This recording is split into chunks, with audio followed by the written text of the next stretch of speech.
vamos a empezar a ver un poco cómo programar con tarjetas gráficas.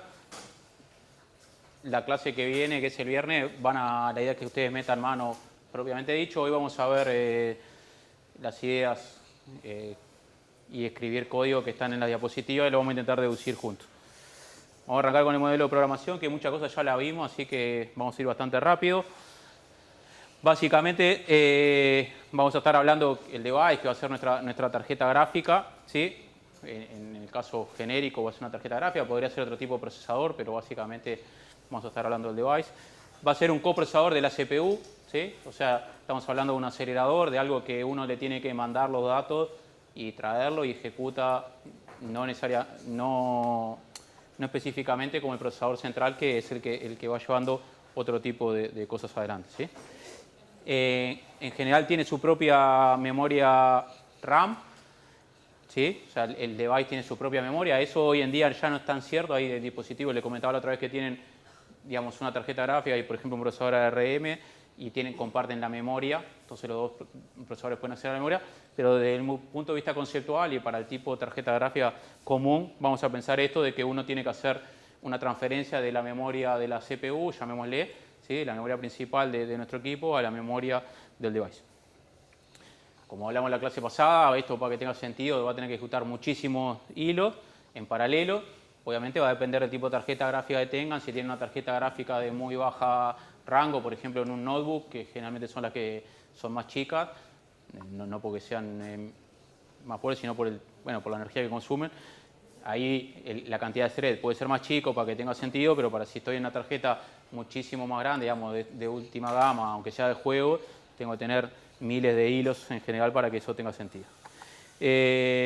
Bueno, el curso lo vamos a pensar como que siempre son GPU, podría ser otro tipo de procesador, pero ahora, esta forma de pensar es muy parecida a la que uno tendría que pensar con otro tipo de procesadores, no sé, un Xeon Phi, o incluso la FPGA que no se programa exactamente, sino que se despliega el circuitería, pero es muy parecida a la idea de que uno tiene un procesador central, le tira las cosas y el coprocesador le devuelve un resultado. Y esta idea, digamos, esta diapositiva se parece mucho para un montón de cosas. Bueno, y básicamente lo que va a pasar es que nuestro programa va a ser un programa en C, en principio, que es lo más común, y ese programa en C, la parte más cruda que se adapte al tipo de cálculo que hace la GPU, vamos a hacer que la resuelva la GPU. Otro tipo de cosas la va a seguir haciendo la CPU, sin problema. Hablamos que los threads en la GPU son extremadamente livianos, casi que no hay overhead en crearlos ni hacer cambio de contexto. Estamos hablando de miles de hilos, ¿sí? Esto un poco digamos, depende un poco de la experiencia que vengan ustedes. Yo venía del mundo más MPI, OpenMP, y a veces hablar de muchos hilos era 24 hilos, un montón tengo un montón de hilos trabajando, y claro, eso en una tarjeta gráfica son órdenes de magnitud más arriba. Y es un poco lo que hice ahí. Generalmente una CPU es al revés. Generalmente voy al mínimo de hilos posible para hacer para que ande el programa, y muchas veces pasa que si bien le agrego más hilos, empieza a mejorar un poco el desempeño, rápidamente nos cala, y eso, si bien mejora un poquito, no vale la pena el esfuerzo de agregar más hilos porque lo que gano es muy chiquito, ¿sí? O sea, rápidamente se satura la escalabilidad en múltiples. Bueno, no siempre, pero...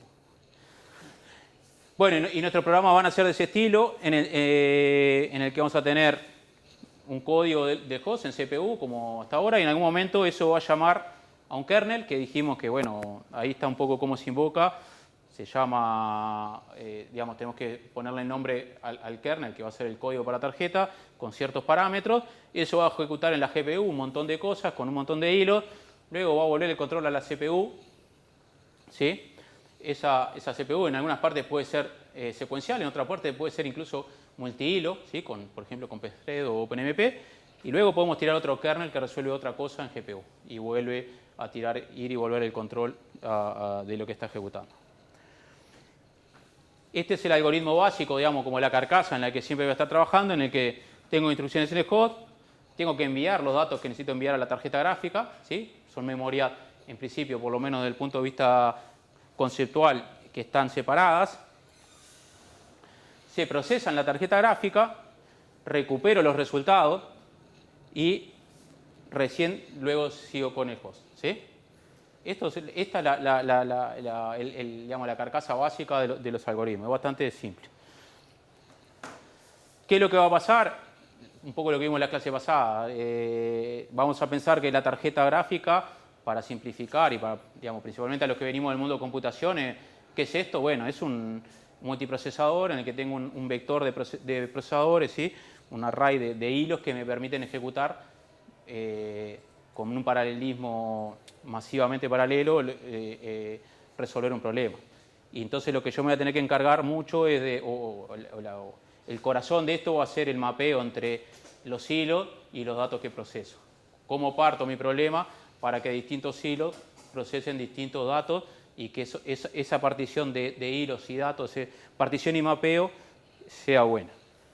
Esto permite que sea bastante, ya lo vimos en la clase pasada, esta visión permite que sea bastante escalable en cuanto a si tengo distintos dispositivos con distintas capacidades. Hay algunas cuestiones que hablamos también en la clase pasada desde el punto de vista bueno, este modelo incluso de 2 capas, de grilla y cosas, va a permitir una escalabilidad muy fácil y después voy a tener distintos tipos de... Cuando hablamos más en lo conceptual dijimos, bueno, no tiene mucho sentido hablar de paralelismos si no hay sincronización y coordinación, o si no hay coordinación, sincronización, digamos, comunicación. Y eso lo vamos a necesitar acá. Si no, digamos, si tenemos un problema que nunca se coordina, nunca digamos, hay una sincronización, casi que es un problema que no depende nada del otro y estoy resolviendo problemas distintos, me estoy haciendo un poquito de trampa. Está buenísimo cuando pasa eso, pero bueno, la mayoría de las veces no es así, digamos. Entonces voy a necesitar muchas veces, si bien en la clase pasada dijimos, bueno, hay que evitar al máximo ese tipo de cosas, que son ya sea las operaciones atómicas, las sincronizaciones, las barreras, cualquier herramienta que me permita sincronizar o comunicar o cuestiones de ese tipo, muchas veces la voy a necesitar y eso voy a tener distintos tipos de herramientas dependiendo del nivel. Vimos la clase pasada que había una relación muy directa entre lo que yo puedo hacer en tarjeta gráfica y el hardware que hay abajo, ¿sí? Esto es un poco distinto a la CPU, en el sentido que la CPU, en principio no hay una relación tan directa entre el procesador que yo tengo abajo y lo que puedo hacer. Acá vimos, bueno, cada bloque de hilos va a ir a un multiprocesador y ese multiprocesador tiene partes de hardware que solo la tiene ese multiprocesador. Entonces hay cosas que la voy a poder hacer solo a nivel de bloque. ¿Por qué? Porque esos bloques van a estar en un único multiprocesador, ¿sí? Llámese como se llame, en las distintas generaciones el multiprocesador le han puesto un nombre distinto, pero básicamente, conceptualmente lo mismo. Hay memorias, hay cosas que solo las voy a poder hacer a nivel de bloque. ¿Por qué? Porque hay fierro abajo que solo está accesible a nivel de bloque. Principalmente hay un montón de operaciones de coordinación, de sincronización, que a nivel de bloque van a ser fáciles y comunes, y a nivel de todos los hilos se pueden hacer, pero es mucho más difícil porque tengo que trancar toda la tarjeta gráfica. Eso vamos a ver un poquito. Principalmente va a ser bastante más caro todo lo que sea sincronización a nivel de toda la tarjeta gráfica, y eso va a ser generalmente desde afuera, y las sincronizaciones, ahora eso se ha flexibilizado bastante, pero a nivel de bloque tengo bastante más herramientas para sincronizar. Bueno, y un poco ahí lo que dice la última frase es que esa es como la teoría que hay abajo, es como tengo que lograr que hilos de distintos bloques no necesiten cooperar entre sí, sí que hilos del mismo bloque. Bueno, esto es lo que hablamos en la clase pasada, vamos a tener una grilla de bloques y cada uno de esos bloques a su vez va a ser como una grilla de hilos, ¿sí? Tengo como 2 niveles de direccionamiento y yo voy a poder ejecutar distintos kernels con distintas configuraciones y eso va a implicar que voy a ejecutar con distintas dimensiones en las grillas y distintas dimensiones en los bloques. Podría llegar a pasar eso, ¿sí? Hablamos que los bloques pueden ser de 1, 2 o 3 dimensiones y a su vez eso implica que tenga hilos también de 1, 2 o 3 dimensiones. Eso de Fermi, pero Fermi es casi que la segunda, o sea que las tarjetas que hoy en día todas permiten hasta 3 dimensiones en cada uno de los niveles. Hablamos en la clase pasada que eso nos va a ayudar en algunos casos a simplificar ese mapeo, porque si yo estoy en algo tridimensional o 4 dimensiones o 5 dimensiones, esos índices que ya son multidimensionales me van a simplificar bastante el trabajo. Bueno, un poco lo que insistí bastante en la clase pasada, como NVIDIA no da ningún insight acerca de qué pasa entre distintos bloques, cuál es el orden, cuál va primero y cuál siguiente. Bueno, esa es la definición de orden, pero digamos, como yo no tengo nada que me permita definir eso, yo tengo que lograr que sean bastante independientes un bloque de otro, ¿sí? Yo no me la puedo jugar a que, bueno, el bloque 47 ya está seguro que procesó el 46. Eso hace que los bloques tengan que ser independientes.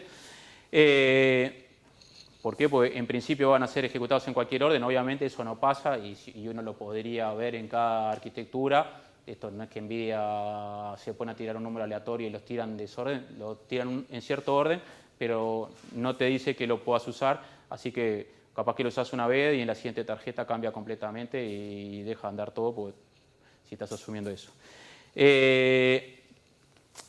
En el curso vamos a ver, en el curso es súper cortito, así que nos vamos a centrar o intentar que se queden con cierta idea de lo que es programar un kernel, como que la tarjeta es para un solo kernel. Hoy en día las tarjetas tienen, digamos, originalmente solo permitían eso, pero rápidamente permiten ejecutar varios kernels al mismo tiempo, o sea que ya el modelo de paralelismo bien distinto, porque ya no solo ahí tengo paralelismo de función, si queremos ver, de tarea, digamos, en el sentido de que tengo varios kernels trabajando sobre el mismo hardware. Obviamente cada uno de esos va a estar programado con lo que vamos a ver en el curso, que es un único kernel andando, digamos. Bien, ya recuperamos la clase, así que ahora vamos a ir un poquito más lento. Estos son, digamos, si alguien buscó cosas para programar en CUDA, digamos, tutoriales, levanten la mano. ¿Cuántas páginas tiene?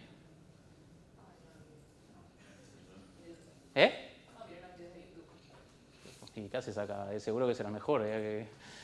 Bueno, pero digamos, si uno agarra un manual hoy en día, esto tiene, no sé, yo hace años que no leo nada, pero 200 páginas, 300 páginas, obviamente hay miles de funciones. Acá vamos a ver las 3, 4 cosas que con eso nos arreglamos y hacemos lo básico. Hay un montón de otras cosas que pueden usar, pero bueno, con esto es como las 4 cosas con las que me arreglo, digamos.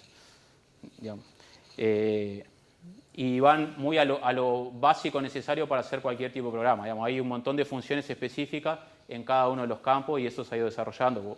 Obviamente NVIDIA presionó mucho para tener un ecosistema de aplicaciones principalmente. Es muy fuerte la cantidad de bibliotecas, librerías, etcétera, que ya resuelve en parte un montón de problemas. Esto es para hacer un programa, ensuciarse las manos y intentar resolver algo. Bueno, vamos a tener 3 tipos de funciones, ¿sí? Cuando programemos en CUDA. O sea, CUDA básicamente es mucha cosa a la vez, pero una de las cosas que es como un compilador que va a traducir un código en C con una extensión para transferir cierto código que se va a mantener en C, que es el que va a correr en la CPU, y otro código que va a trabajar en la GPU, o sea que va a tener que traducir, supongo que reutiliza un compilador de C normal, una parte que va a traducirlo de GPU para que la GPU lo pueda ejecutar y algo que tiene junto con un driver que va a comunicar eso, ¿sí? Esas 3 cosas las va a tener que resolver, pero vamos a seguir teniendo un código común de C en CPU. Entonces vamos a tener 3 tipos de funciones: device, ¿sí? Las funciones que son de tipo device, que esas son funciones que se ejecutan en el device y son invocadas del device, ¿sí? Vamos a tener una función global que se ejecuta en el device y es invocada desde el host. Y funciones host que son invocadas y ejecutadas en el host, ¿sí? Las funciones host son las que usaban hasta ahora. Si no tenemos tarjeta gráfica, es la que tenemos hasta ahora. Le ponen un nombrecito y listo. Global son las que realmente necesitamos, porque nosotros necesitamos una función que la llamemos de la CPU y ejecute en la GPU. Las de device son solamente para hacer prolijo y modularizar las cosas, pero es una función que se llama y se ejecuta todo en GPU, o sea que es una subrutina dentro de nuestro kernel, digamos. Para los que son prolijos y modularizan y todas esas cosas, está perfecto.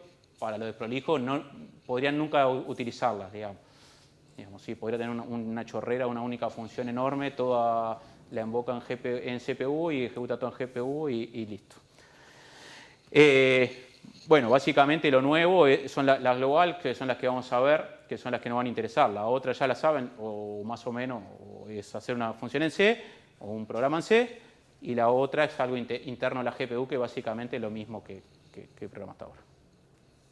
Obviamente se pueden hacer un montón de cosas de esta de programación, digamos, con compilación condicional. Uno podría ser súper prolijo y tener un montón de funciones dependiendo de si tiene tarjeta o no, condicionalmente compilar cosas. Eso para alguien que es un poco más detalle, digamos, a nivel más de detalle, gente que maneje cosas de desarrollo más serio, llamémosle, no para jugar y probar con una tarjeta gráfica. Bueno, lo primero que vamos a necesitar antes de ver, para invocar una función, ¿sí? O sea, vamos a desarrollar un kernel, que es programar, que ahora vamos a ver un poquito lo que es, pero no es muy distinto a C, o sea, eso no se preocupen. Lo primero que vamos a tener que hacer es definir la invocación o la configuración de la invocación de nuestra grilla, ¿sí? Yo le dije que había 2 niveles, no sé qué, bla, bla, bla.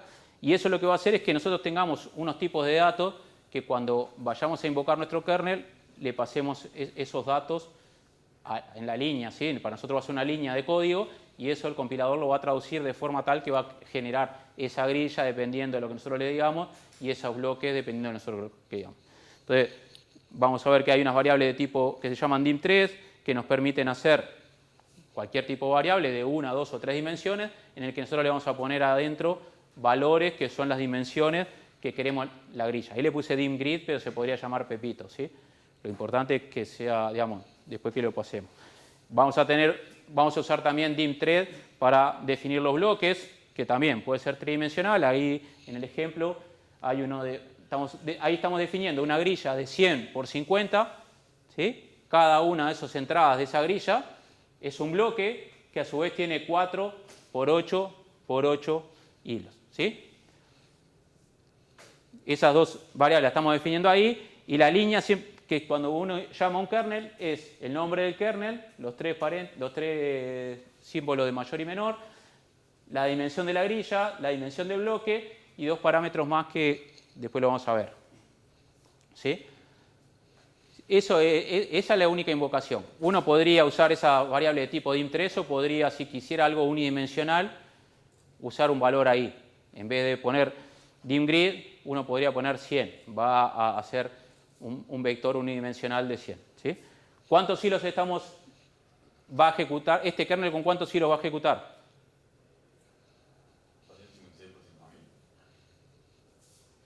8 por 8. 64 por 4, 256 por 5000. ¿Sí? Entonces, vamos a ejecutar 5000 por 256 hilos con esa configuración.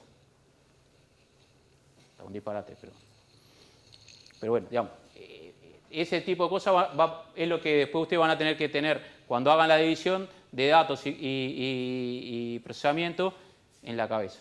Entonces, cada una de esas 5000 entradas va a tener esa cuestión tridimensional de 256 hilos. ¿Sí?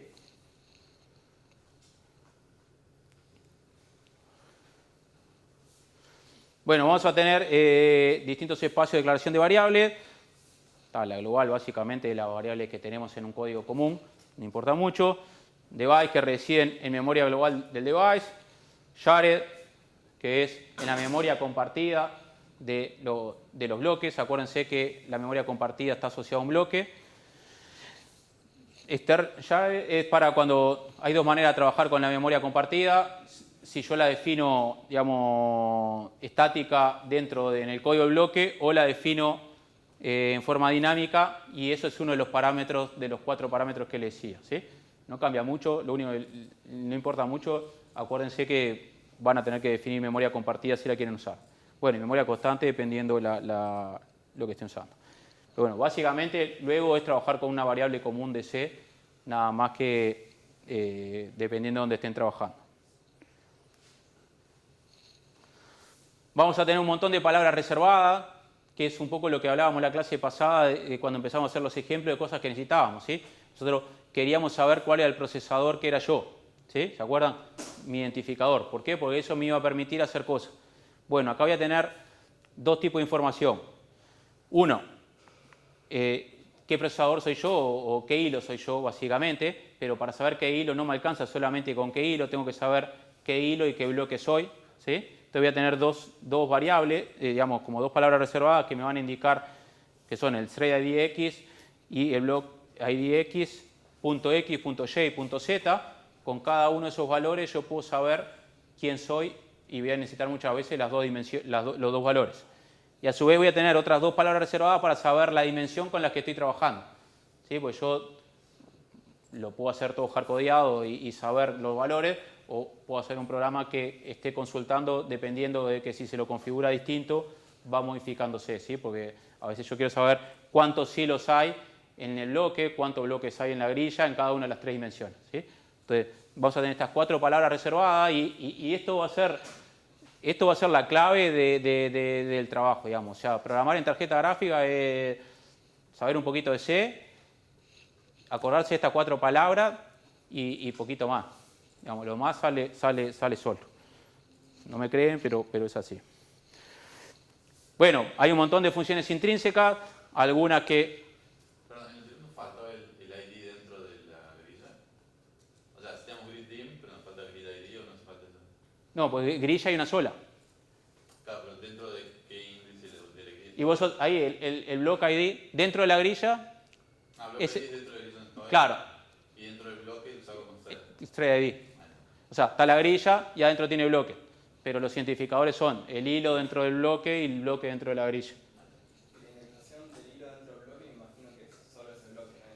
Sí, sí, claro. Necesitas, o sea, esto, el thread ID X te da el número de apartamento, llamémosle. Entonces vos vivís en el apartamento 702, pero si vos vivís en un bloque de edificio, el 702 sos vos, pero también es el vecino que vive en el edificio al lado en el 702 y el otro que vive en el 702. Tenés que saber cuál es el apartamento y cuál es el número de puertas, ¿sí? No te alcanza con, o si no, no sé, el número de puerta y la calle, digamos. O sea, no alcanza con una sola de las dos direcciones. Digo, se puede llevar a problemas si no. Tenemos un montón de funciones intrínsecas que nos van a ayudar a cosas distintas. En particular las de sincronizaciones. Tenemos funciones para sincronizar todos los hilos, ¿sí? de la tarjeta. Esa es una función que se ejecuta desde el host. Es una función que el host le dice a la tarjeta sincroniza todo esto, y eso lo que va a tener que hacer es esperar hasta que sincronice desde afuera, que se tranque todo, ¿sí? O sea, que termine de trabajar lo que tiene pendiente y sincronice.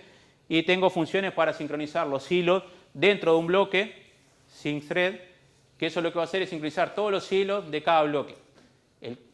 Ahora vamos a ver un poquito más adelante, el código siempre es el mismo, o sea que básicamente lo que va a pasar es que todos los bloques se van a sincronizar en ese mismo lugar, ¿sí? ¿Por qué? Porque el código que van a ejecutar todos los bloques van a ser el mismo. Entonces, esta función va a sincronizar cada uno de los bloques entre sí, los hilos, perdón, dentro de un bloque entre sí, y a su vez lo va a hacer para todos los bloques. Pero no va a sincronizar todos los bloques en el mismo lugar juntos, no es que frenan acá y todos terminan ahí. Podría ser que los bloques se desfasaran en la ejecución. Sí me garantiza que todos los bloques se sincronizan, cada uno en ese lugar. Bueno, hay un montón de otras funciones que pueden ser útiles, de medida de tiempo, si estoy intentando mejorar el desempeño de algo para ver dónde está el cuello de botella. Hay funciones matemáticas que me pueden servir, algunas que sacan precisión pero que aumentan mucho la velocidad. Hay funciones atómicas de determinada generación y que van en distinto lugar, que dijimos que a veces hay que evitarlas, pero que a veces son necesarias. La más común, Atomic Add, pero bueno, podría ser Atomic Min, Max, hay un montón de Atomic que básicamente nos van a servir mucho para cuestiones similares a la reducción.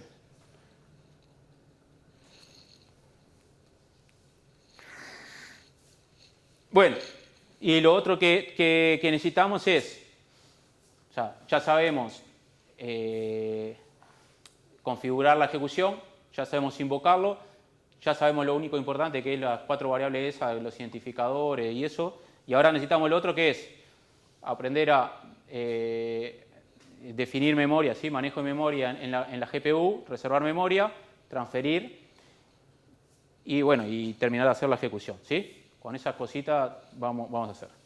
Bueno. La primera función, van a ver que los de NVIDIA tampoco se mataron mucho con las ideas, digamos. ¿Cómo le pueden poner una función para alocar memoria? CUDA malloc, digamos, está. O sea, agarraron el malloc de C y le pusieron CUDA adelante. Básicamente, ¿esto qué es lo que hace? Aloca memoria en la GPU. ¿Todo el mundo ha usado malloc? ¿Alguien no usó malloc? O sea, lo busco, me sostiene y listo.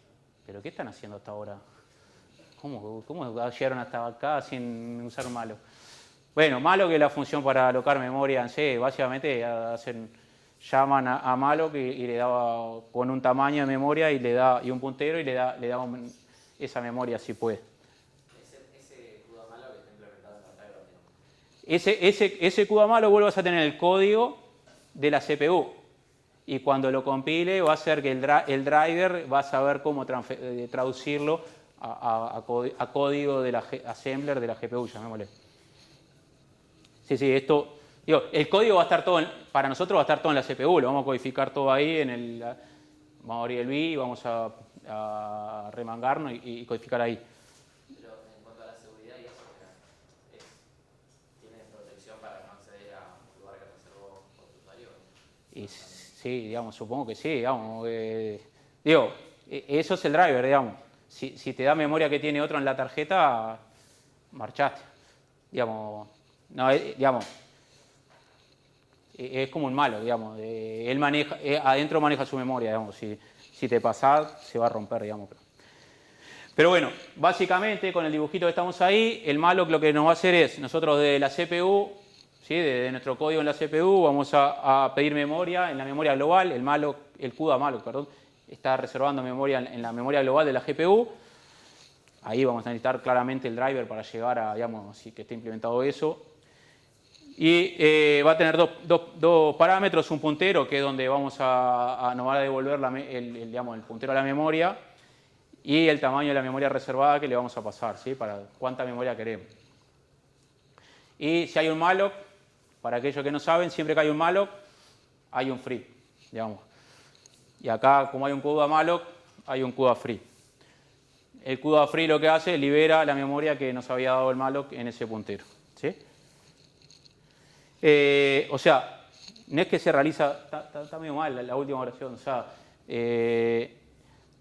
es que se realiza en el host, el código está en el host, digamos, la instrucción la está lanzando del host, ¿sí? Pero la memoria la está reservando en la tarjeta gráfica, ¿no? No quiero que quede como que la reserva está hecha en la CPU, ¿sí? La reserva esta, tengo memoria reservada, el puntero ese es puntero que está en la GPU.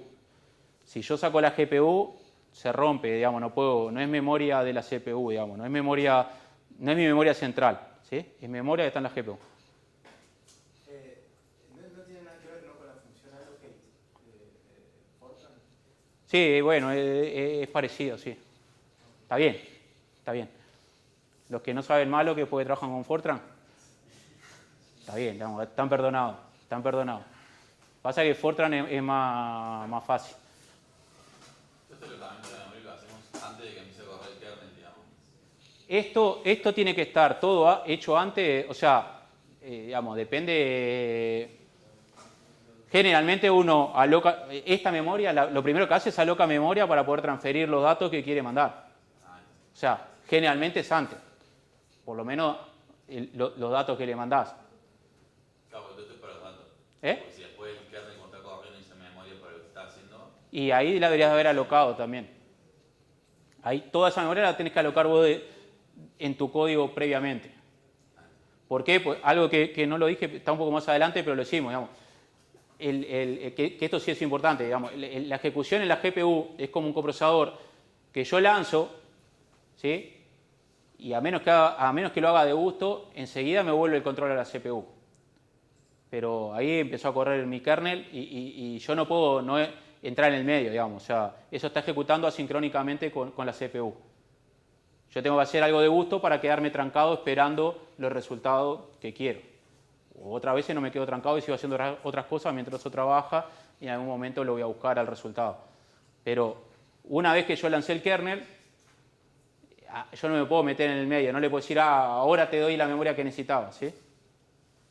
O sea, es bastante más asincrónico, digamos. Yo tiro algo, eso se va a resolver por ahí y me vuelve el control enseguida a la CPU. Este es el error típico, digamos, la primera vez que yo programé en GPU me creía que era Gardel porque hice una multiplicación en matrices y no demoraba nada, y agrandaba las matrices y no demoraba nada.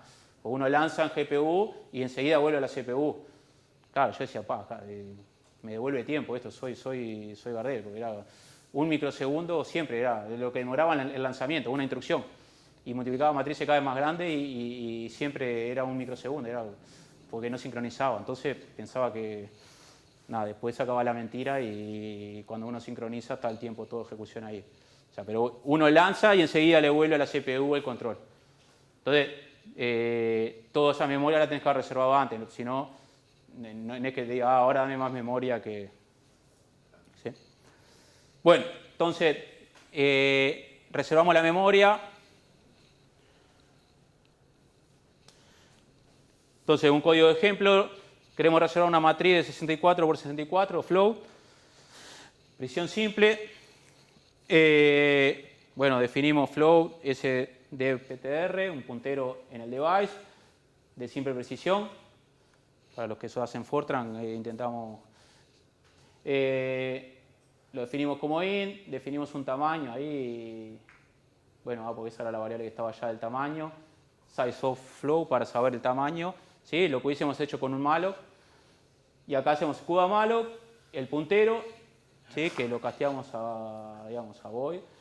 Y el tamaño que queremos, ¿sí? Eso lo que va a hacer es guardarnos en SDPTR un puntero a una memoria reservada en la GPU de tamaño 64 por 64 flow.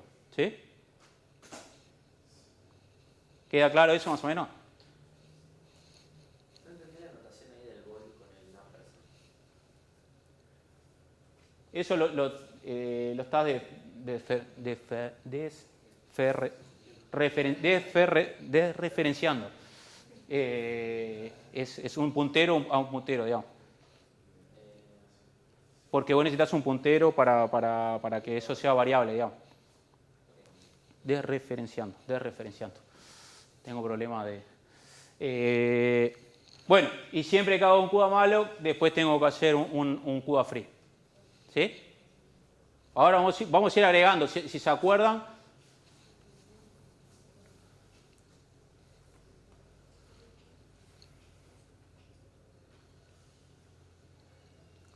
Si se acuerdan de esto, dijimos, bueno, instrucciones en el host, se envían los datos en el host a la GPU. Para enviarlo primero tenemos que tener la memoria reservada, o sea que capaz que podríamos haber agregado 2 renglones, reservar la memoria, enviar los datos, se procesan en GPU, se recuperan los datos, se liberan los datos y continuamos. Podríamos haber agregado esas 2 líneas, pero básicamente estamos en eso.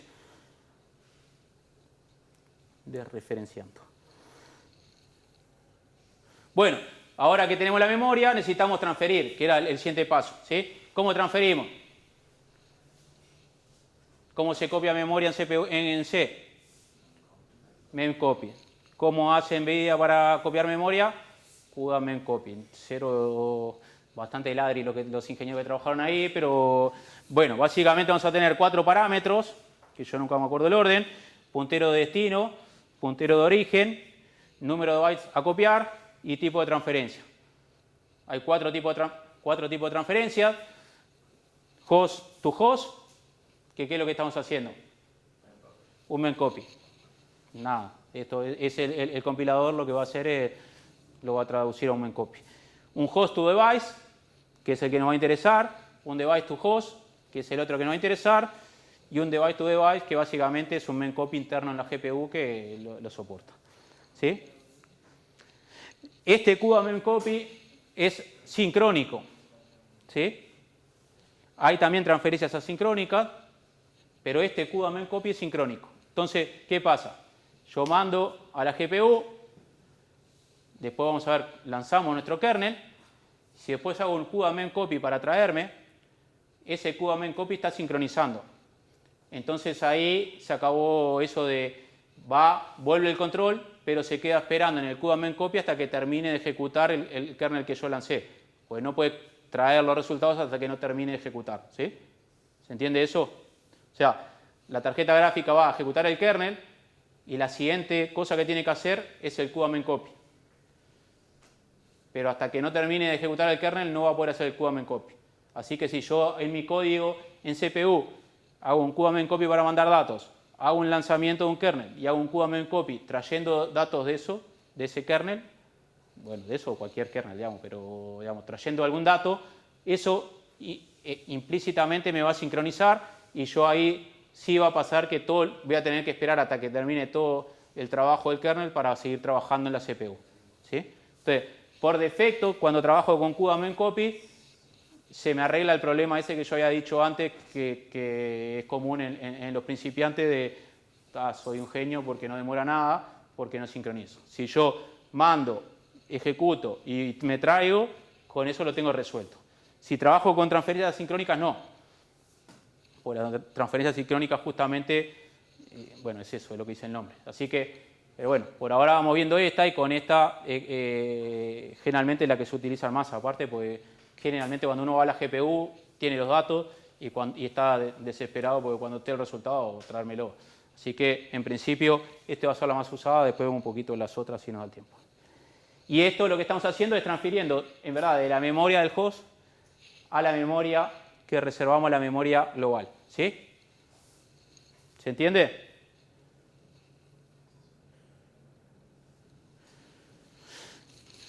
Bueno, ¿cómo era el orden? Destino, origen, tamaño y tipo de transferencia. ¿Cómo era? Destino, origen. Destino, origen. Entonces tenemos ahí dos ejemplos. SDPTR, destino, origen, tamaño y tipo de transferencia. Host to device. Estoy mandando del host al device. Destino, origen, tamaño y ahora estoy trayendo del device to host. ¿Sí?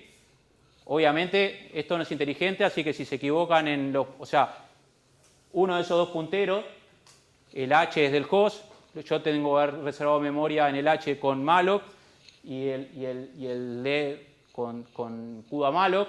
Si yo lo pongo al revés, va a estar mal, digamos. O sea, te digo que la flag esta no se da cuenta de, bueno, cuál es podría hacerlo, tampoco era tan difícil, pero, digamos, siempre es fijo, digamos, destino, origen, tamaño y la flag, y tiene que ser coherente. Bueno, el lanzamiento capaz que es lo único un poco distinto, ¿no? Pues hasta ahora es todo, bueno, lo mismo que C, a lo de Fortran se les complicó un poquito, pero es lo mismo que C y le agrego Q adelante, digamos, siempre si tuviesen que tirar un bolazo y se rifaron una instrucción y dicen, bueno, si saben la de C le ponen Q adelante y anda. El lanzamiento es un poco distinto y dijimos, bueno, tenemos las variables esas 3D, ¿sí? DIM3, que les permiten hacer hasta 3 dimensiones, pero pueden usar 2 o 1 o poner el número directo. Bueno, ahí hay un ejemplo de número directo. Pero, por ejemplo, y tienen los otros dos parámetros que le dije. Uno es el tamaño de la memoria compartida cuando es dinámica y el otro es el identificador de stream, que eso empezó una generación más adelante, que para tener varias ejecuciones concurrentemente en la tarjeta, tampoco lo vamos a ver. Así que nos podemos concentrar en las dos primeras, que es el tamaño en el que vamos a ejecutar. Básicamente lo que se tiene que acordar es el nombre del kernel que desarrollaron y poner esas variables con la definición que ustedes quieran. ¿Sí? Bueno, vamos a ensuciarnos las manos ahora a jugar un poquito con las matrices. Yo trabajo con matrices nada más, así que todos mis ejemplos son solo matrices. Pueden haber varios errores porque antes yo trabajaba en Fortran y estaban todas hechas en base a columnar, o sea, en base a columna, y C trabaja en base a filas, así que últimamente cambié los índices.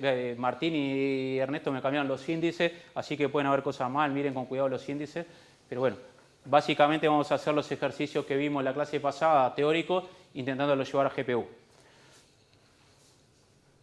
Almacenado por columna ya no es. Ahora los índices están por fila, creo.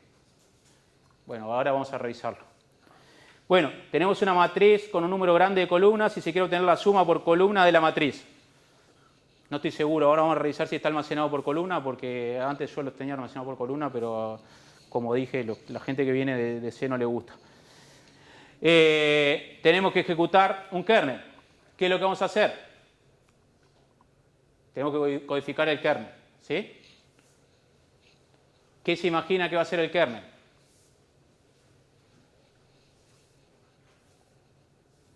¿Qué instrucciones van a necesitar? Bueno, pero ¿y eso qué implica desde el punto de vista de código? Pensemos el código del kernel, digamos. Vamos a necesitar un puntero a la columna. ¿Qué es lo que tiene que hacer nuestro kernel, digamos? El código que queríamos hacer. El código de hacer del for dentro del for. Sí, la idea es la misma, pero ¿qué es lo que va a tener que hacer nuestro kernel? Asignarle a cada thread una columna. Eso es lo que va a tener que hacer la tarjeta. ¿Y nuestro código qué es lo que va a tener que hacer? Guardar la suma de las columnas. Sí, un poquito. Vamos a tener que pedir memoria para... Vamos a tener que pedir memoria, vamos a tener que pasarle la matriz, pero el kernel en sí mismo, ¿qué es lo que va a hacer? ¿Cómo vamos a partir los datos? Recorrer los lugares de una columna. Entonces, de la clase pasada, poníamos en rojo lo que bifurcábamos de paralelismo, ¿sí? Y ahora, ¿qué es lo que necesitamos? Que un hilo, o que un bloque, o que algo, una unidad, procese cada uno una columna. Entonces, el código nuestro, ¿qué es lo que va a tener que resolver?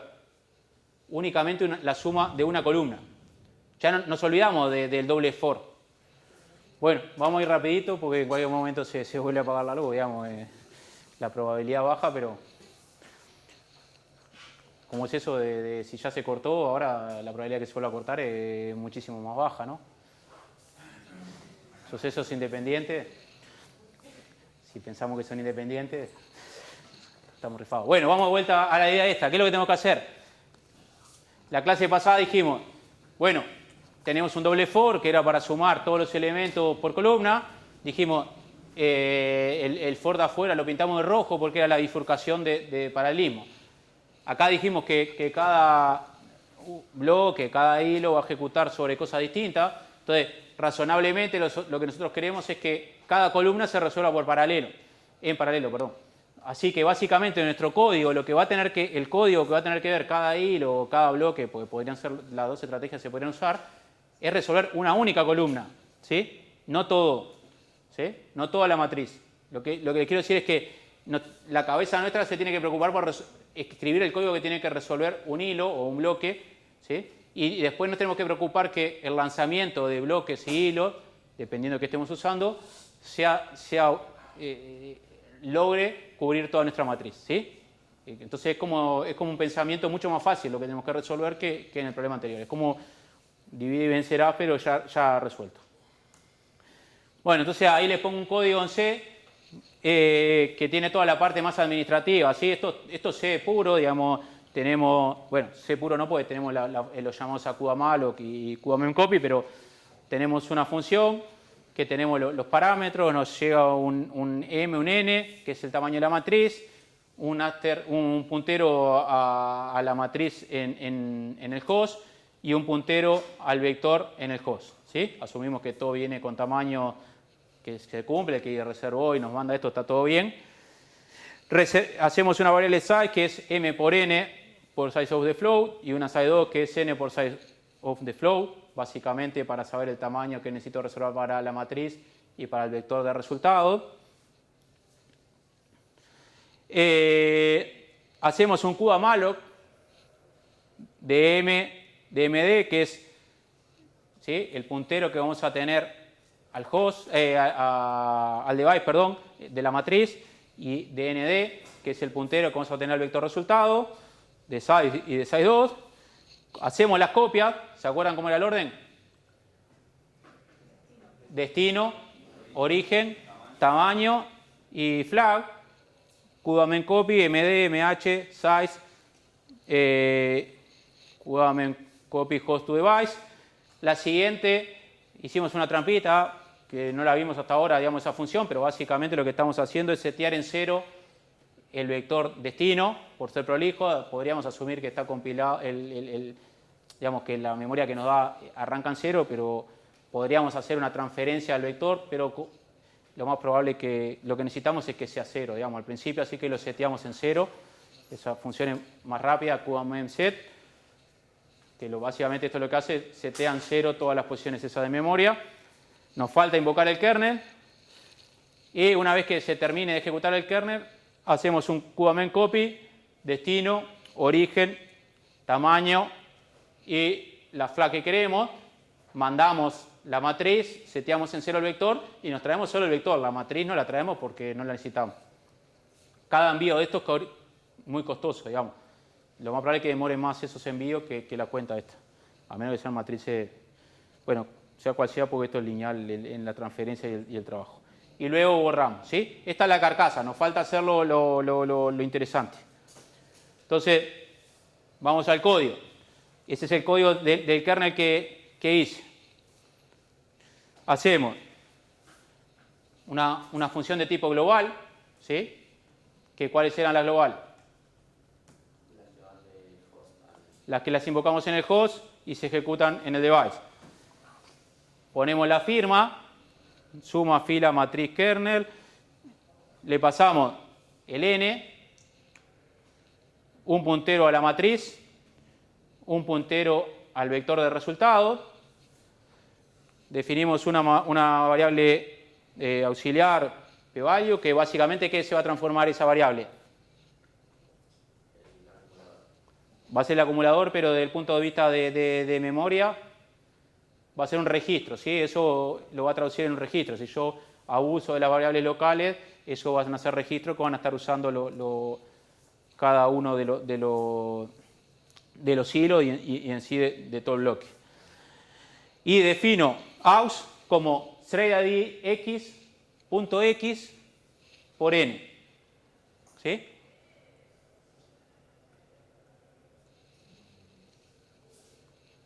¿Sí? ¿Qué es lo que estamos haciendo ahí?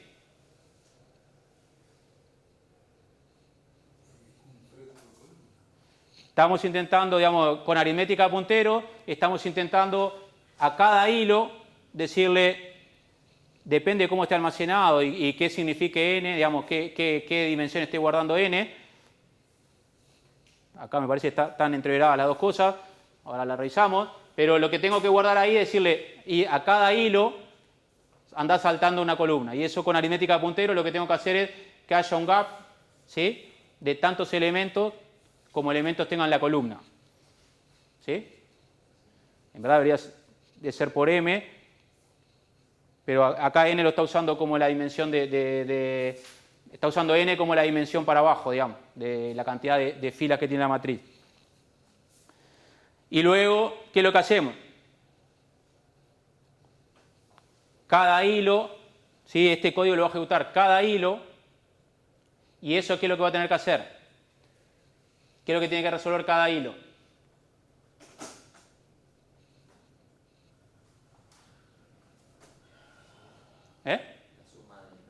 La suma de toda la columna. ¿Y cómo hago eso? Con un solo for, ¿sí? Con un solo for recorro todos los elementos de la columna hasta el final y voy acumulando. Una vez que termino, ¿dónde tengo que guardar?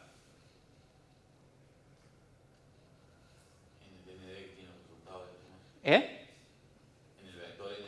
En el vector nd. ¿Y en qué posición? En la id x, ¿sí? Thread x.x. ¿Sí? ¿Sí? ¿Debería incluirse también el ID del bloque? Bien, vayamos a eso. Esto va de la mano, más allá del m o el n, dependiendo si esté por fila o columna, ahora lo vemos bien si es que está bien. Pero más allá de eso, lo importante es, el código no se puede separar de la configuración de ejecución. Digamos, un mismo código puede estar bien o estar mal dependiendo de la configuración de ejecución que yo hice. Este código, ¿qué configuración de ejecución tengo que tener para que esté bien? O sea, presumís que el puntero... ¿Cuántos bloques tengo que tener? Uno solo. Uno solo. ¿Sí? ¿Por qué? porque nunca estoy viendo cuál es el identificador de bloque. Entonces, si estoy usando bloque no me sirve para nada, porque digamos, si estoy tirando varios bloques, nunca lo uso esa información. Así que, para que esto ande bien, tengo que tener un solo bloque y cuántos hilos. ¿Y M por N? No, solo N. Tantos hilos como columnas. ¿Sí? ¿Sí? ¿Ven eso? Entonces, Ahí para indexar la matriz se usa un número solo. En vez de dos coordenadas. sí. ¿Eso es por algo especial o...? Sí, pues digamos, en aritmética de puntero generalmente digamos, usas como, es como, en C es como lineal, digamos. Es un vector largo y vos le vas sumando posiciones. Más o menos una radio de punteros se cada uno de No, digamos, eso es todo un pedazo de memoria junta en la que vas moviéndote, digamos. ¿Sí? Bueno, entonces, acá la clave es cómo pensé, digamos, acá lo pensamos al revés. Primero le mostré el código para deducir lo otro, pues el ejemplo está bastante mal, pero un poco el código viene de la mano de la definición que tengamos. Entonces, para que esto ande, tengo que tener este lanzamiento. ¿Sí? Nuestro kernel, cuando lo llame, tiene que ser de un solo bloque y tener tantos bloques como columnas tenga la matriz. ¿Sí? Y las columnas acá las está evaluando como M, y N la cantidad de filas. ¿Sí? ¿Qué problema tiene esto? No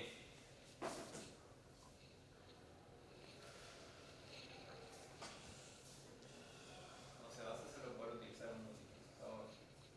Bien. ¿Sí? ¿Se acuerdan que cada bloque va a un solo multiprocesador? O sea que si tengo esta configuración, como mucho estoy utilizando uno de los multiprocesadores de la tarjeta para ejecutar. ¿Sí? Además de que, digamos, no lo vimos en profundidad, pero la cantidad de hilos que yo puedo tirar en una dimensión o en un bloque siempre está limitada, digamos, y no son números tan grandes. O sea, es un número muy grande la cantidad de hilos que yo puedo ejecutar, que también está limitado, pero es enorme. Pero en un solo bloque está bastante acotado la cantidad de hilos que puedo tirar. Y en una dimensión, a veces también dependiendo la compute capability que esté trabajando. Así que esto tiene un montón de problemas. Uno, voy a estar súper limitado para problemas medianamente chicos, pongámosle del orden de 2000. Y además solo va a ejecutar, voy a usar un multiprocesador de la tarjeta. Así que es bastante malo.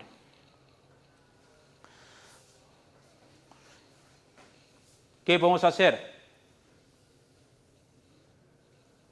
para mejorar esto?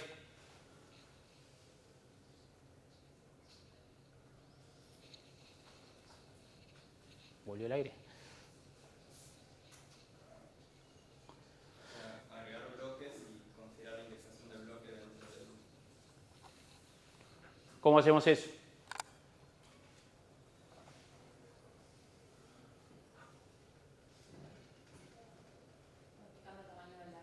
¿Eh?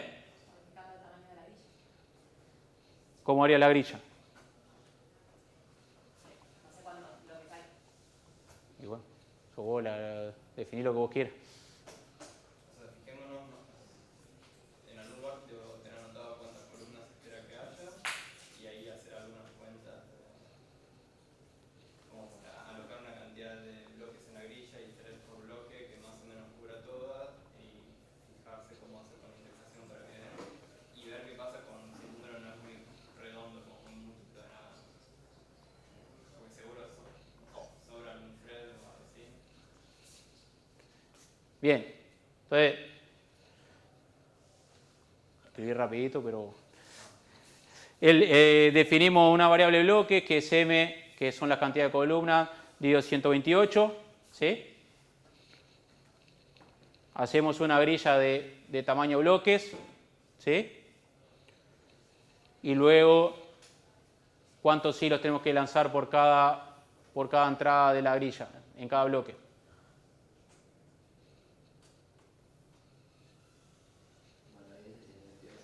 Bueno, pero los profesores ponen cosas mal para que los estudiantes encuentren errores.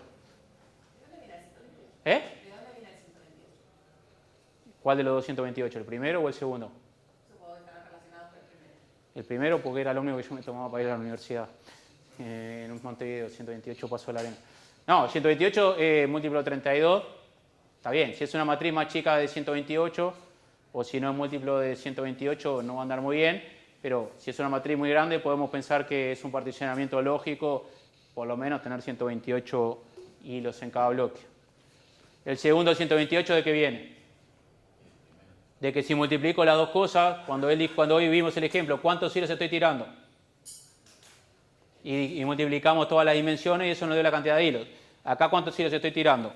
Bloques, que es m sobre 128 y después por 128 estoy tirando m hilos en bloques distintos, estoy tirando m hilos. Así que si tiro m hilos, ¿qué puedo hacer?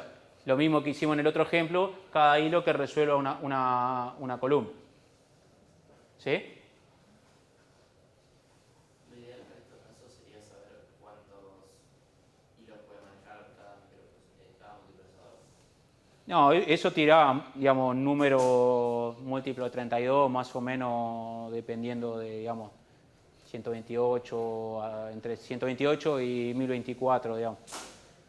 Y eso después con las pruebas en la práctica siempre pueden tener algoritmos. Sí. Y 1020, digamos, se para matrices grandes, ¿no? O sea, si son matrices chiquitas, obviamente esto no va a andar, digamos. Pero si tengo una matriz chiquita no la mandaría a GPU, digamos. ¿Qué cambios hay que hacer en el kernel? Digo, pues ahí dice que hay que hacer cambios en el kernel, así que... Y cuando iniciamos, O sea, tener en cuenta el bloque pará, que estamos. desde el punto de vista de código, ¿hay que hacer un cambio drástico? Vamos a seguir teniendo un for, ¿sí? Que va a recorrer una columna, cada hilo, ¿sí? ¿Dónde tenemos que cambiar? En la indexación. ¿Y la indexación dónde impactaba?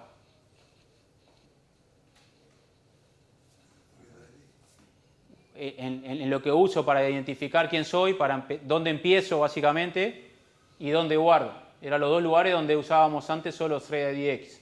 ¿Qué vamos a tener que usar ahora? Los dos valores, ¿sí? ¿Y las cuentas de qué estilo van a ser? 128 por el bloque más el...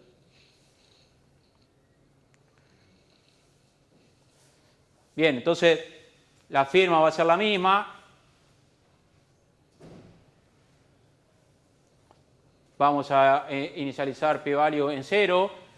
Ahora nuestra aux ya no va a ser como antes thread-IDX solo, sino que va a ser block IDX por, podríamos haber puesto el tamaño de bloque, pero ahí fue lo más prolijo y pusieron block dim x, que va a ser digamos, el valor con lo que se ejecutó.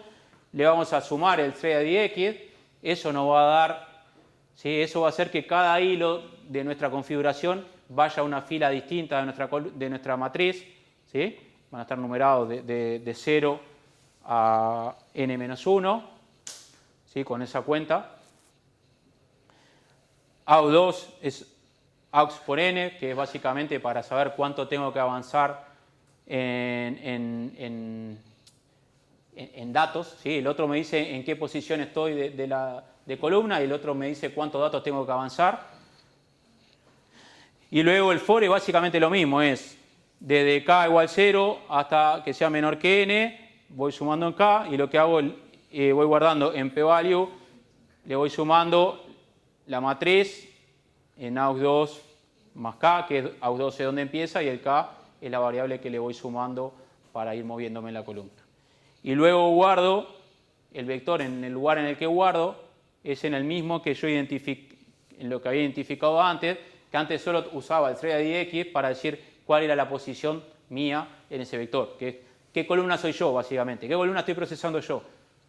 Acá es lo mismo. ¿Qué columna estoy procesando yo? Bueno, ya no alcanza con el thread-IDX, es el thread-IDX más el block IDX por 128 o block dimx, ¿sí? ¿Se ve eso? De eso se trata de trabajar con la tarjeta gráfica. Todo lo otro es fácil, pero...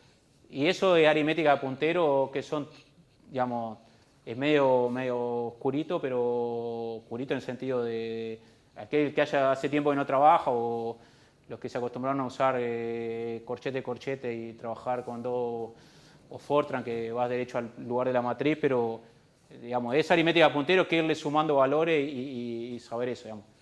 Nada más que eso. Con eso, básicamente, lo que estamos haciendo es haciendo el mapeo entre lo que va a ser cada hilo y los datos a los que tiene que acceder. Esa es la clave de esto. Y después pensar, el código va a ser lo que va a ejecutar cada hilo. Y bueno, obviamente pensar cómo divido. Si hago la primera versión, que era bastante boba, va a andar mal porque era un solo bloque ejecutando. Acá, bueno, ya voy a tener muchos bloques. Cuando la matriz empieza a ser más grande, empieza a ser más interesante. ¿Se entiende este ejemplo?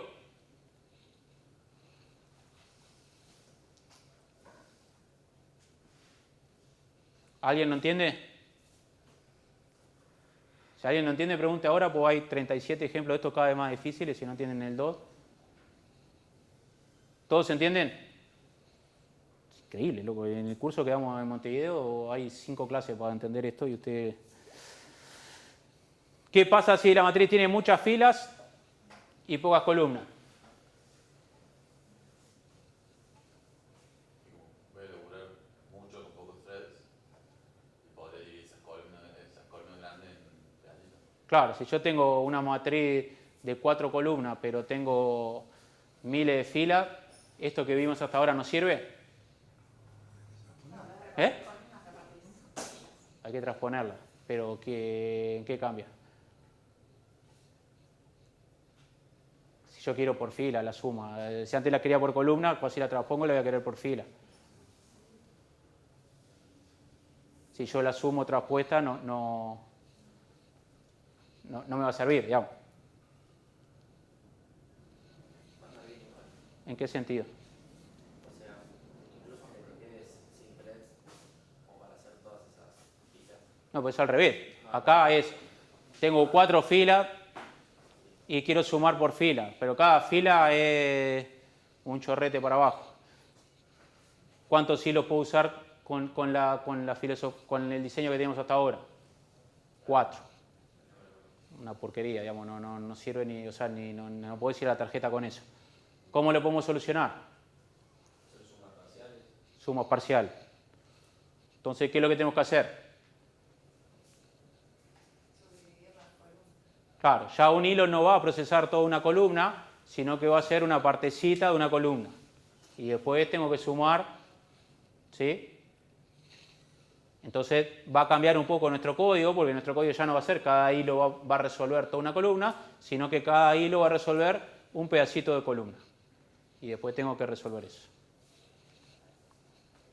¿Cómo podría saber, digamos, qué tantos valores sumar en estas sumas parciales? ¿Cómo podría cliquear esa cantidad, digamos? ¿Qué herramienta hay para eso? Nada, depende del tipo de problema que estés trabajando, digamos, o sea, les digo, hiciste el primero y tenés matrices enormes de miles de columnas y poca fila, va a andar bárbaro. Fuiste a otro problema y no te sirve el otro código, digamos. No, claro, pero digo, o sea, ¿cómo sé cuántas operaciones esperar resolver? No sé cómo es, por ejemplo, el código que se emite cuando... No hay, o sea, te va a ser más costoso hacer todo ese cálculo que resolver lo que crees, digamos. No hay, o sea, Sí, no hay magia, digamos. o sea, entiendo, pero si de repente tuviera que hacer esto como en tiempo real prácticamente, ahí sí necesitaría pensarlo más cosas. Ahí digamos, sí, es toda una ciencia, digamos, no hay, o sea, las matrices son todas, digamos, las matrices, podemos estar en las matrices, pero digamos, generalmente vos trabajás en un campo problema particular, digamos, que más o menos los datos siempre son iguales, lo tuñás para eso. Si estás en algo que es abierto, digamos, no sé, estás haciendo un solver lineal, querés resolver sistemas lineales, genérico, no importa la matriz que venga, lo más probable es que no ande bien para todas, digamos, porque ahí depende de la característica que tenga la matriz. Entonces, ahí no hay, digamos, no hay solución, digamos, podés usar, hay gente que hace, yo sé, hay modelos de predicción o usan inteligencia artificial para sacar, dependiendo ciertas cuestiones de la matriz para hacer qué tipo me sirve, por ejemplo, para multiplicar matrices, qué estrategia me sirve, pero no hay magia, digamos, de que vos hagas algo y le sirva para cualquier problema del mundo. Y esto es medio artificial, en el sentido, es muy raro, a menos que estés haciendo un solver genérico, que vos no sepas el tipo de datos en el que estás trabajando, más o menos. O sea, capaz que trabajas con un problema más chico, después escalás a uno más grande, pero las relaciones, no va a pasar esto, digamos, esto para motivar el trabajar con otra cosa más difícil, digamos, pero no te va a pasar que estés trabajando con matrices que sean, digamos, de una forma y cambies a otra completamente distinta porque lo que hay atrás son cosas completamente distintas. Nada, le decís a tu jefe que tenés que programar todo de vuelta y que te pague de vuelta. Esa es la respuesta para esto. No hay digo, depende del campo, hay cosas, pero no hay nada que sea... Las bibliotecas están tuneadas para que soportar muchas cosas, digamos, ya sea BLAS o Pula, digamos, pero no a este estilo, digamos. Bien, o sea, básicamente esto es un ejemplo juguete para motivar o obligarlos a pensar en cómo resolver esto de otra forma. ¿Cómo hacemos esto?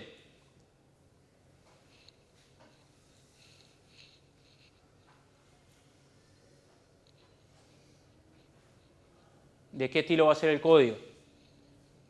De un kernel. De cómo hacer el kernel, digamos. ¿Qué es lo que tiene que hacer un hilo? Sumar la parte que corresponde y después calcular según cuál es su número de ID, a cuál de las columnas tiene que agregar ese resultado parcial. Digamos, y sumar lo que le corresponde, ¿cómo se traduce en código? Podrías hacer un mutex del acceso, sumarlo ahí. No, pero ahora, primero, ¿cómo sumamos la parte que te corresponde a vos? ¿Qué implica desde el punto de vista de instrucciones? Tenés que saber en qué columna estás, en qué chunk estás, y después que sepas en qué columna y qué chunk estás, ¿qué haces? Se podría implementar con un vector de resultados parciales más grande. Y entonces la lógica de ver qué resultado corresponde a cada columna, hacerlo al final de esa forma. Bueno, pues ahora, pero primero vamos a sumar, después vamos a ver cómo... Para que suma sea igual al anterior. O sea, sería lo mismo que recién, pero le dan un offset. O sea, desde el punto de vista de las cuentas que tenemos que hacer, es un for, nada más que antes hacíamos toda la columna, y ahora vamos a hacer desde un inicio, no siempre va a ser desde el principio de la columna, va a ser de donde empieza mi chunk hasta donde termina mi chunk. ¿Sí? Pero desde el punto de vista de código va a ser muy similar, es un for que suma, tenemos que ver, digamos, ahora lo difícil es calcular el índice de dónde empieza mi chunk, dónde termina mi chunk, y después tenemos que ver cómo hacer la parte del guardado. ¿Sí?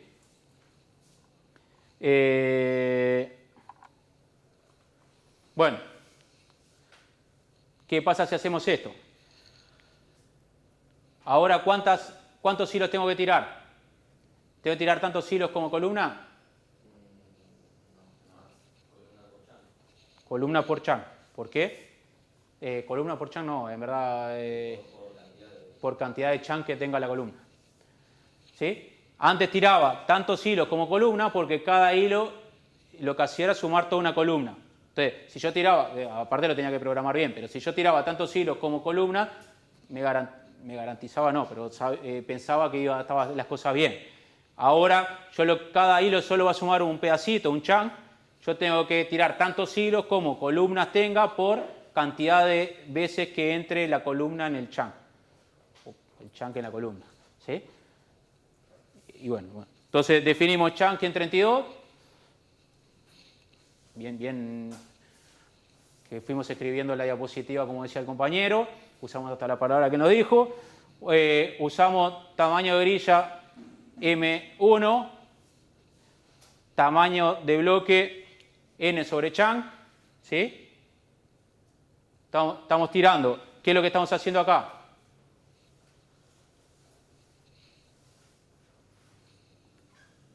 ¿Cuántos bloques estamos tirando?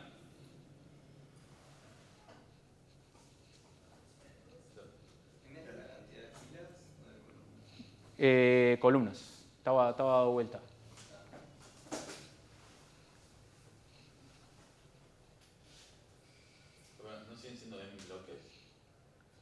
¿Cuántos bloques estamos tirando? 32 por filas por no bloques. Ojo, es un número grande, así que si tiran a pegar, hay un montón de opciones bárbaras, digamos. ¿Cuántos bloques tiramos? ¿Dónde vemos los bloques? En el tamaño de la grilla. ¿Cuántos bloques estamos tirando? ¿Eh? M. ¿Cuántos son? ¿Qué es M? Esperemos que sí, pero digamos, es la cantidad de columnas. Estamos tirando tanto bloques como columnas. ¿Sí? Así que todos los hilos de un bloque, ¿qué es lo que van a resolver? Una única columna. ¿Sí? Entonces, básicamente voy a tirar un bloque por columna que tenga mi matriz. Y todos los hilos de ese bloque van a colaborar entre ellos para resolver una columna. ¿Sí? Y adentro, en cada bloque tiré n sobre chunk, asumiendo que eso es 2 múltiplo de 32 para un mundo feliz, y con eso asumo que voy a poder resolver esto. ¿Sí? ¿Se entiende más o menos?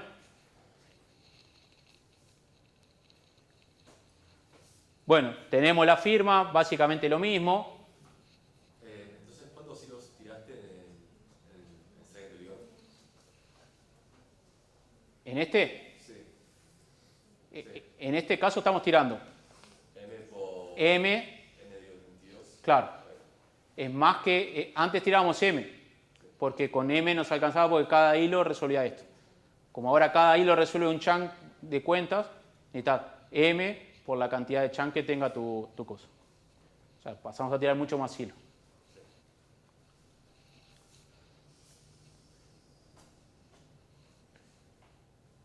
Claro, si el ejemplo era de 4 columnas, sigue siendo mal, pero mejor que antes que tiraba casi nada, digamos. ¿Cómo tengo que hacer la cuenta ahora? Ahora tengo que hacer lo que hacíamos antes, de saber qué columna es la que estoy yo, y a su vez, una vez que sepa en qué columna estoy, ver cuánto me tengo que mover para adentro de la columna, ¿sí? Es como incremental. ¿Cómo sé qué columna estoy?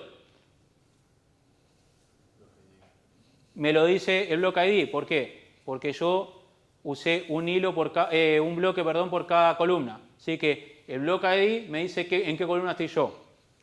Así que debería haber algo por ahí que diga bloque ID por n, me dice cuántos datos tengo que avanzar para llegar al dato donde empieza la columna en la que estoy yo.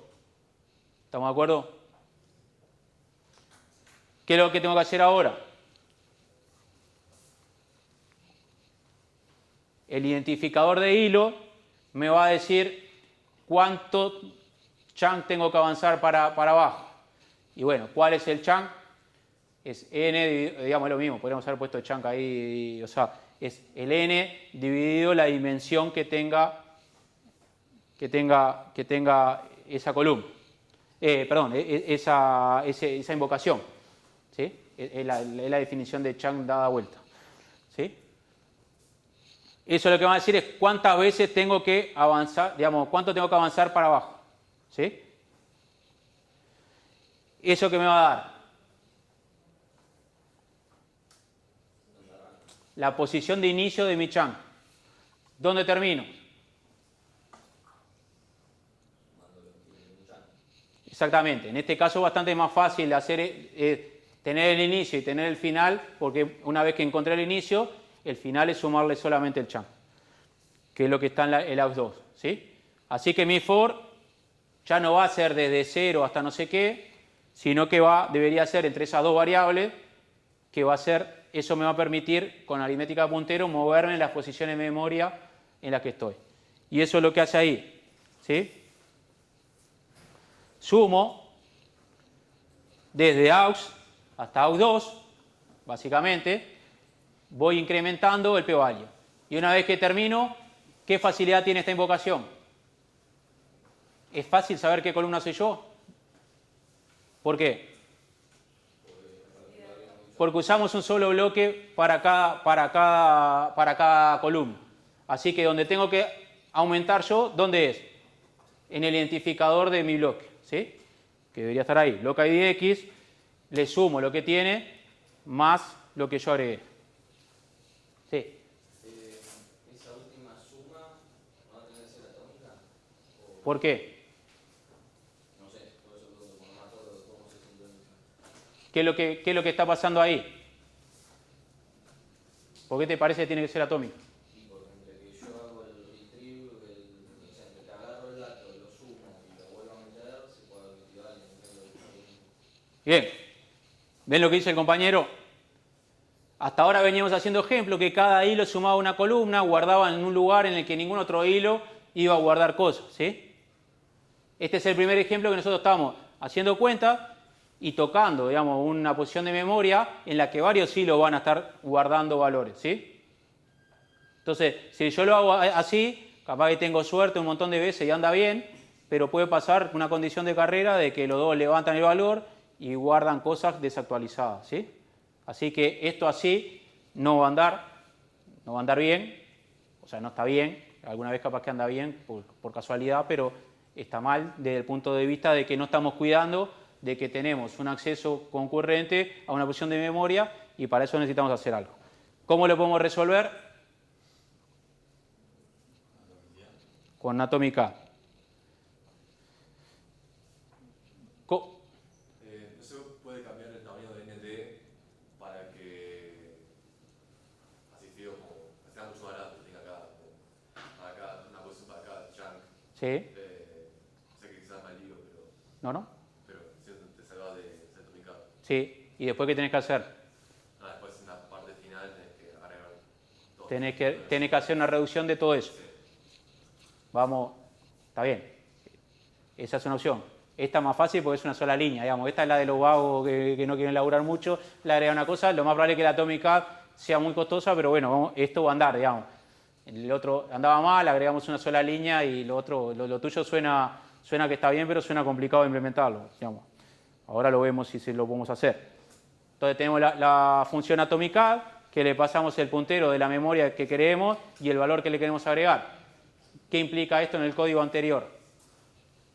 ¿Qué tenemos que cambiar si queremos usar esta función? Las ordenadas son p-value más tanto como la Atomic A. En la última línea lo hacemos con Atomic A. ¿Sí? Básicamente lo que tenemos que hacer es esa última línea, cambiarla por esa Atomic A y ahora sí va a andar bien. Capaz que no eficientemente porque, digamos, esto va a ser muchos Atomic A. ¿Sí? Tanto como el tamaño dividido 32 pero bueno, con eso lo resolvemos, ¿sí? ¿Se entiende hasta ahí?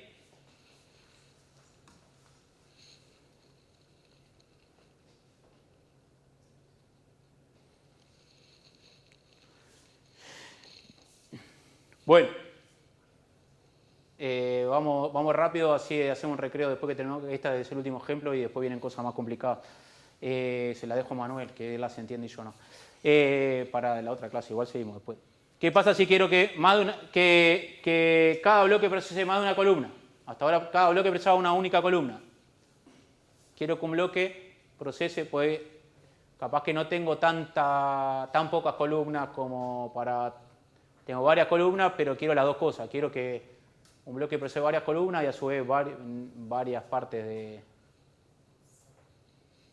Ahí sí se podrían usar dos ciclos quizás. ¿Dos qué? Dos ciclos. ¿Cómo dos ciclos? O sea, dos for, uno dentro del otro. Que uno sea el tamaño de la columna y el de afuera sea... No, porque seguimos queriendo que cada hilo procese un pedacito de... Ahí me quedó algo mal. Que cada hilo tiene 4 valores, así que hay algo mal. Cada hilo, queremos que cada hilo procese un chunk de valores, digamos. Lo único que queremos es que el bloque procese más de una columna. Y una opción sería agarrar el thread ID de cada hilo y ponerle que querés que un bloque procese 5 columnas. Entonces partís los thread ID en alguna partición de 5, tipo mod 5 o algo así. Y después hacerlo. Está bien, pero ¿qué es más fácil que eso?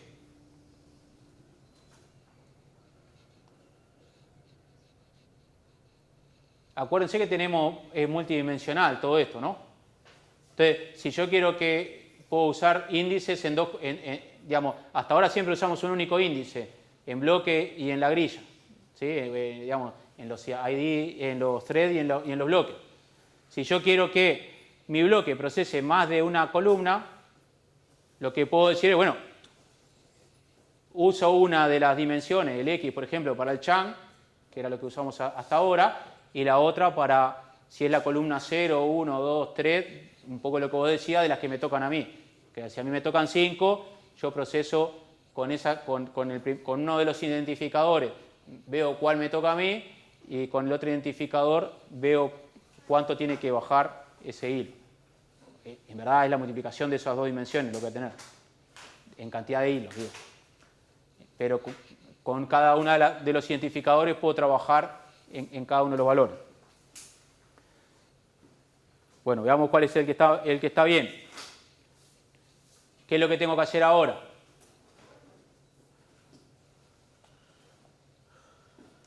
Para lo que usábamos antes. ¿Cuál es la posición de inicio mía?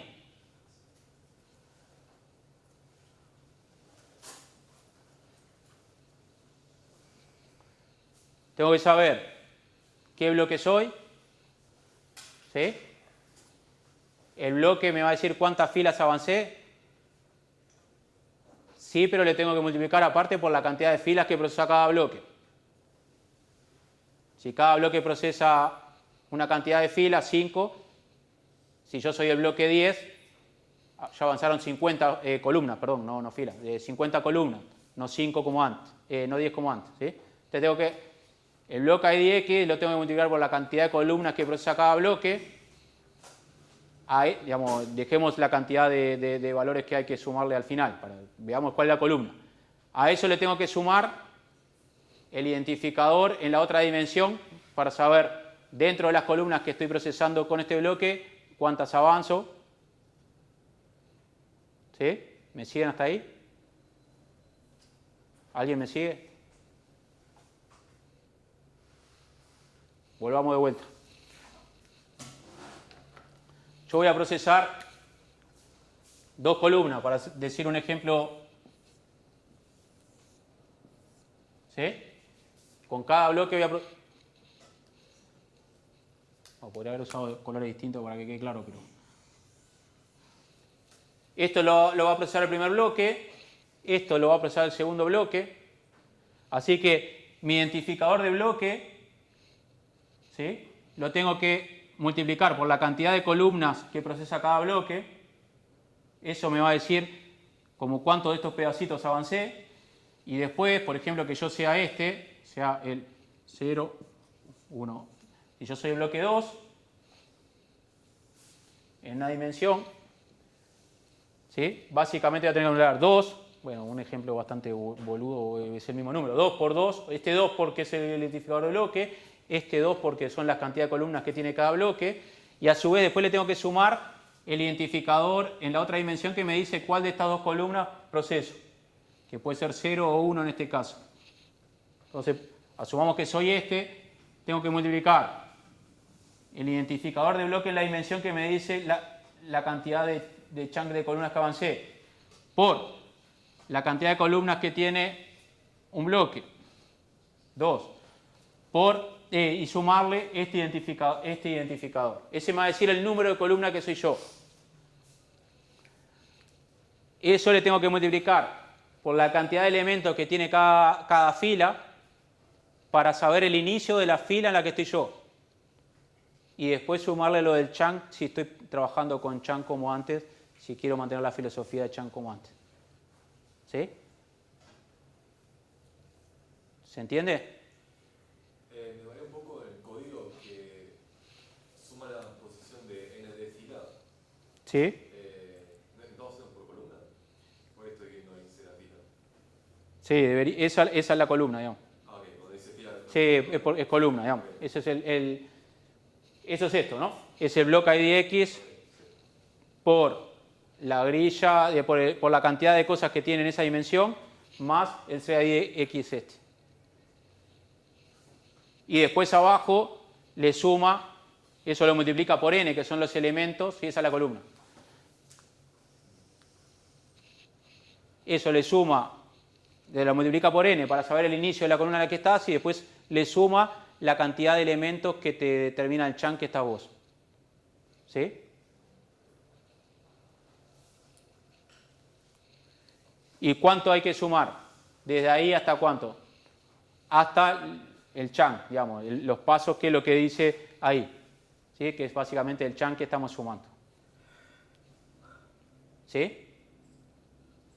¿Se entiende? O sea, más allá que no se entienda, digamos, más allá que no se entienda la cuenta, digamos, lo que les quiero explicar es, el código es un for que suma, lo que tiene que hacer el hilo es un for que suma chunk elementos, digamos, es una bobada.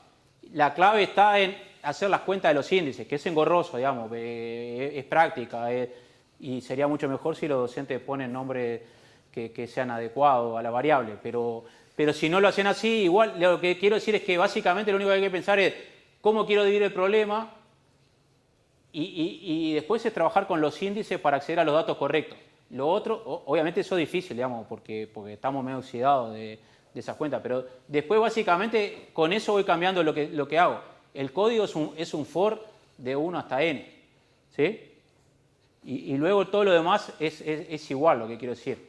Puedo cambiar la configuración muy fácil y tengo que adaptar el código relativamente fácil, haciendo cuenta. Obviamente en el aire es difícil, pero si te pones a hacerla, lo haces, digamos, porque estamos hablando de avanzar y manejar cosas de una matriz.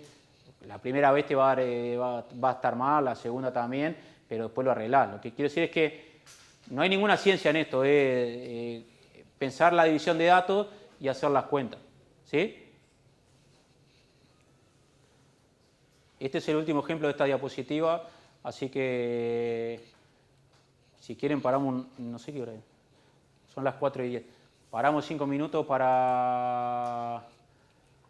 y después vemos las otras diapositivas que tenían las otras cosas un poco más fáciles. Si le digo más difíciles, no quedan ahí.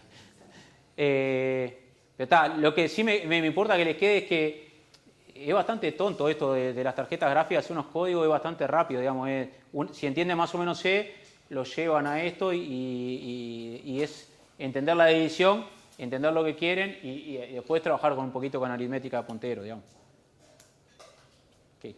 O sea, para tener más claro, en este caso, el block index y el thread index, ¿qué serían más o menos? Lo que es que vos estás diciendo, cada bloque procesa, cada bloque va a procesar varias columnas, ¿sí? Entonces tirás un bloque y resuelve todo esto. El identificador de bloque lo que te dice es, vos te estás encargando de resolver todo esto. Y lo de índice tenés 2 identificadores. ¿Sí? Acá está mal en el inicio porque hay 4, pero tenés 2 identificadores. Uno que te dice cuánto avanzaste en el chunk y otro que te dice qué columna estás. Vos tenés 2 direcciones, pues van a haber muchos que estén procesando este mismo chunk, ¿sí? Una dirección te va a dar esto, qué chunk te corresponde, y la otra te va a decir si sos acá o acá. Lo podrías haber hecho distinto, digamos, ¿sí? Podríamos haber hecho la idea de él, que era más lineal, pero acá aprovechar la bidimensionalidad de los datos y lo resolvés mejor, digamos. Yo lo que no estoy viendo es dónde está el identificador de chunk, en cuál es el chunk que está. En verdad eso está implícito porque vos tiraste tantos hilos en una dimensión como chunk sobre n sobre chunk. Entonces, si vos sos el hilo 0, empezás acá. Si sos el hilo 1, empezás en la posición 31, 32. ¿Sí? Yo no te tengo que decir qué chunk sos, sino cuál hilo sos en esa dimensión.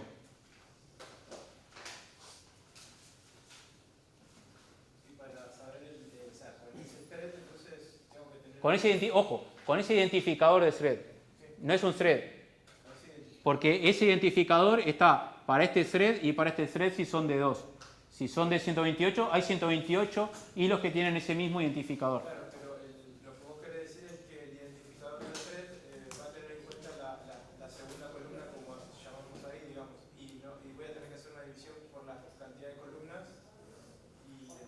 multiplicar, en verdad. Ahí estaba acá que nosotros multiplicamos, porque el identificador de bloque, O sea, por ejemplo, el identificador de thread, por ejemplo, que cada bloque tiene, no sé, por decir algo, en este ejemplo, procesos. tiene 2 columnas y pongamos que tiene 4 chunks. 4 chunks. Entonces, el thread del primer chunk de la segunda columna sería el número 5 del thread, o el No. número 4, digamos. No. Este va a ser el bloque 0 Sí, por ejemplo, sí. en X, este acá. Yo lo que te digo, o sea, el bloque 0, por ejemplo, yo quiero agarrar la columna 1 del bloque 0, ¿no? Esta. Claro, entonces el thread ¿Qué chunk? del primer chunk. Este. Claro, ese entonces va a ser el thread número 4, ¿no? No. Porque tenés 2 dimensiones en el bloque. Una que te dice qué chunk sos y otra que te dice qué columna sos. Ah, entonces el thread... El punto X y el punto Y. Una te dice la columna y la otra te dice el chunk, básicamente. Este te va a decir, por cómo está la cuenta acá, el Y te va a decir el chunk. Este te va a decir 0 y este te debería decir 1. Entonces, para tener una idea de lo que habíamos dicho antes de grid, de thread y de bloque, podrías hacer como una especie de... Esta grilla va a tirar tanto... Por ahí si lo dibujás como si fuese uno depende del otro. A ver si... Ese es un bloque, por ejemplo, ¿no? No sé, digamos... la grilla, ¿cuántos bloques vas a tirar en la grilla? Ah, una grilla tiene tantos bloques. Claro, ¿cuántos bloques vas a tirar? Vamos a poner 4 para hacerlo sencillo. Está, pero no es vamos a poner 4, es esto va a tirar, lo que hice ahí, va a tirar la cantidad de columnas que tenga dividido 32. Vas a tirar tantos bloques como la cantidad de columnas dividido 32. O sea que si tenés 64 columnas en la matriz va a tirar 2 bloques. ¿Sí? Esta es tu grilla. Tira 2 bloques. Cada una de esas grillas, adentro, ¿qué va a hacer? Va a tener bloque de qué tamaño.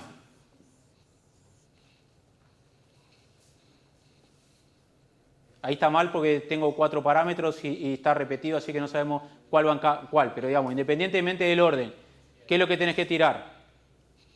Tenés acá 32.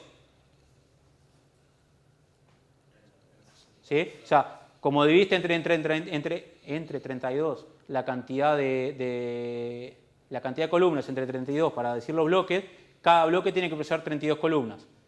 Así que en una dimensión vas a tener 32. ¿Y en la otra dimensión qué vas a tener? No. O sea, lo más grande se llama grilla, después vienen los bloques y después viene el thread, o me falta algo en el pedido. La grilla tiene bloques y los bloques tienen hilos. Los índices son de los hilos y de los bloques. Pero, digamos, vos tiraste una grilla de 2, tenés una matriz de 64 columnas y 32 no, pero 320 para decir algo que quede claro. 320 filas. Tiraste una grilla de dos bloques, porque necesitas esto dividido entre 32. Tu bloque va a tener 32 en una de las 2 dimensiones, porque cada una de esas entradas de la dimensión va a resolver una columna. Y en la otra dimensión, ¿cuánto vas a tener? N dividido 32. N dividido 32, ¿qué cuánto da? 10. Pará, no sea malo. 10. ¿Sí? Entonces vos vas a tirar 2 bloques y cada bloque va a tener 10 por 32 hilos.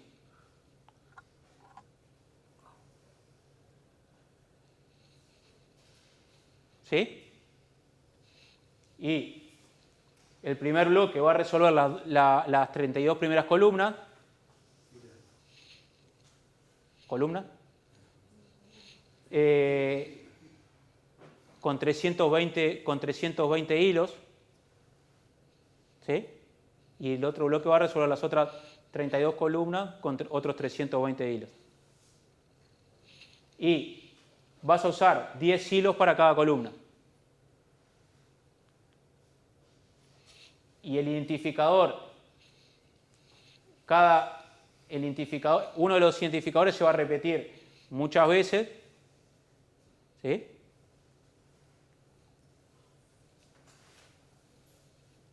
O sea, cada uno de estas dos dimensiones vas a tener muchos con el mismo identificador en esa dimensión. Tenés que usar las dos identificadores para diferenciarlo, digamos. ¿Vos llamás identificadores al identificador de bloque, al identificador de... Bueno, acá no es de bloque, acá es de hilo. Pero vas a tener dos dimensiones, en X y en Y. Lo que te digo que vas a tener uno en X, vas a tener, digamos, si es así, 32 en X y 10 en Y, vas a tener 32X iguales y 10Y, y para cada uno 10Y que van a ser, digamos, 10Y que van a ser todos iguales. De esos 320 hilos, tenés que usar los dos identificadores para que sea única la identificación, digamos.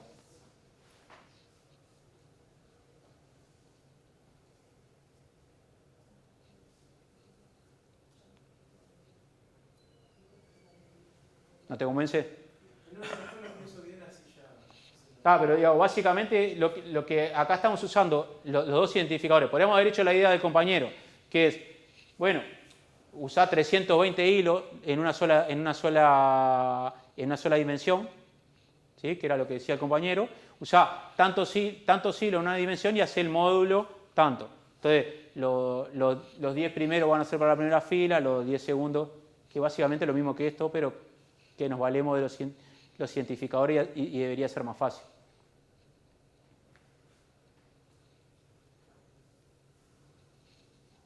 ¿Sí?